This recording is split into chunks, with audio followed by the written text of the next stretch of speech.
বাংলাদেশ ইসলামী ছাত্রী সংস্থা ঢাকা বিশ্ববিদ্যালয় শাখা থেকে ক্রমাগতভাবে নারীদের উপর যে হামলা করা হচ্ছে সেই হামলার তীব্র নিন্দা জ্ঞাপন করছি। এই হামলার আসলে পেছনে কোনো ধরনের উদ্দেশ্য আছে কিনা আমি আশঙ্কা করছি।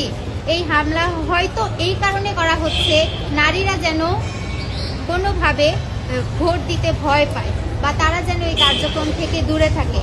আমি বিএনপির নেতাকর্মীদের বলতে চাই, যদি আপনাদের অপোজিশন পার্টি 5 জন নারী প্রতিনিধি পাঠায় ভোটের জন্য, নির্বাচনী প্রচারণার জন্য, তার অপোজিটে আপনারা 10 জন পাঠান, কিন্তু আপনারা পুরুষ হয়ে কেন নারীদের উপর হামলা করবেন?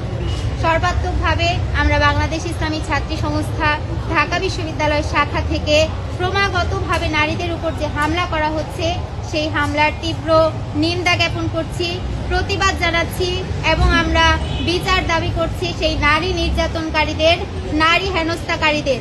নির্বাচনের আগেই এই নারী নির্যাতনকারী, নারী হেনস্থাকারীদের প্রকাশ্যে বিচার এবং শাস্তি ঘোষণা করতে হবে, যেন বাংলাদেশের সর্বপর্যায়ের নারীরা একটি আনন্দঘন, একটি নিরাপদ পরিবেশে নির্বাচনী প্রচারণা চালাতে পারে, ভোট দিতে পারে।